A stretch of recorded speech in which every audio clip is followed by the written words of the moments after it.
Hello friends. आज हम set of और राइट ऑफ एप्रोप्रिएशन में जो बुक में जो डेफिनेशन दी हुई है उसको एक बार हम देख लेंगे और जो क्वेश्चन बने हुए हैं बुक में वो भी देखेंगे।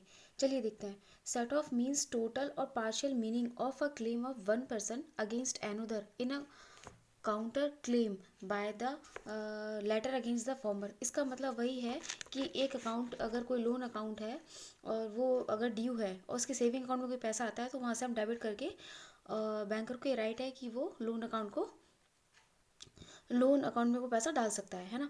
तो ये तो हो गया डेफिनेशन। अब इसके कुछ फीचर्स है जिस पे क्वेश्चन आता है। बोथ डेब्ट मस्ट बी फॉर सर्टेन सम अ डेब्ट occurring due can not be set of against the डेब्ट ऑलरेडी ड्यू।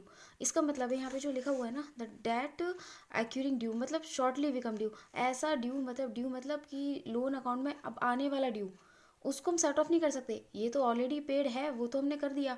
आप सोचें कि आगे कभी कोई लोन खराब होगा तो उसके लिए हम एडवांस में पैसा ट्रांसफर कर लें, तो वो चीज़ यहाँ पे नहीं कर सकते हैं।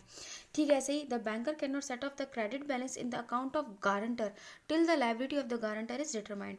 मतलब यहाँ पे क्या था, बात क्या हो रही थी कि अगर कोई बोरोअर अगर उसके लोन अकाउंट में पैसा ड्यू है तो उसके सेविंग अकाउंट से, तो उसी व्यक्ति के जिस बोरोअर का लोन अकाउंट ड्यू है उसी बोरोअर के सेविंग अकाउंट से पैसा डेबिट करेंगे, ना कि गारंटर के अकाउंट से। कब तक? जब तक कि till the liability of the guarantor is determined, जब तक कि गारंटर की जो लायबिलिटी है वो नहीं आ जाती है तब तक हम उसका गारंटर का अकाउंट डेबिट नहीं कर सकते हैं। देखो इसी पे एक ऐसा क्वेश्चन बना हुआ है। इसमें क्वेश्चन ऐसे ही आएगा और ये तीन चार मतलब लाइन दे रखी होंगी वहाँ पे। लाइन से मतलब है ऑप्शन, फिर उसमें से पूछेंगे कौन सा सही है और कौन सा गलत है। One of the following statement is not true in the right of set off. तो पहला वाला ये सेंटेंस जो लिखा हुआ है, सेट ऑफ मीन्स पार्शियल और total merging of a claim of one person against another in a counter claim of the latter against the former, ये वाला बिल्कुल करेक्ट है। अब इसमें गलत कौन सा है? फर्स्ट सी, बी और सी भी सही है। जो लास्ट लिखा है ना कि क्रेडिट बैलेंस गारंटर के account banker can set of, नहीं, बैंकर ऐसा नहीं कर सकता। क्या नहीं कर सकता?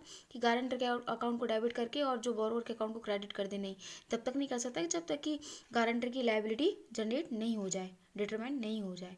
ठीक है, तो यहाँ पे जो गलत है, मतलब इसमें जो रॉन्ग स्टेटमेंट फाइंड करना था, तो वो आंसर हो जाएगा आपका डी। अब आइए देखते हैं right of appropriation. Right of appropriation में मैंने आपको पहले एक एग्जांपल दिया था लास्ट वीडियो में। अब ये बुक में जो एग्जांपल है वो वाला देखते हैं। ये जो पूरा पैराग्राफ में क्या लिखा हुआ है कि अगर कोई मिस्टर ए है, ठीक है, कस्टमर ऑफ अ बैंक का कस्टमर है मिस्टर ए, उसका कोई एक हाउसिंग लोन चल रहा है और उस हाउसिंग लोन में कुछ पैसा बकाया है। अब क्या होता है कि जो मिस्टर ए है वो अपने अकाउंट में 15,000 डिपॉजिट करवाता है। क्यों करवाता है? क्योंकि इसने किसी पर्सन को चेक दे रखा है 15,000 का। अब बैंक क्या करे कि वो सेविंग में जैसा पैसा है, तो बैंकर तो यही सोचेगा ना कि जो सेविंग में पैसा है फट से उसको डेबिट करके उसके लोन अकाउंट में क्रेडिट कर दें। लेकिन ऐसा बैंक नहीं कर सकती है। ये देखो इसमें सबसे लास्ट में जो हाईलाइट कर रखी है ना लाइन, वो देखिएगा।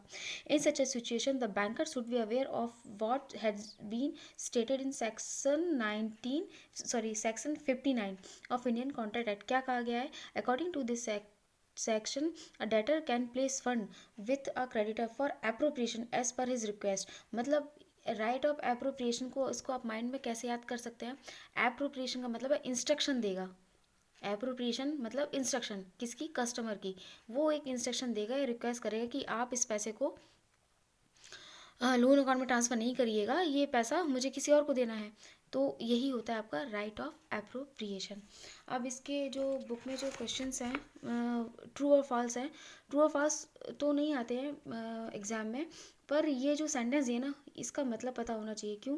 क्योंकि ये एक बड़े से क्वेश्चन के फॉर्म में दे दिया जाता है और फिर उसमें से पूछेंगे कि इसमें से कौन कौन से पॉइंट्स जो हैं वो करेक्ट हैं। इसका जो राइट ऑफ एप्रोप्रिएशन का इसमें लाइन कौन सी है?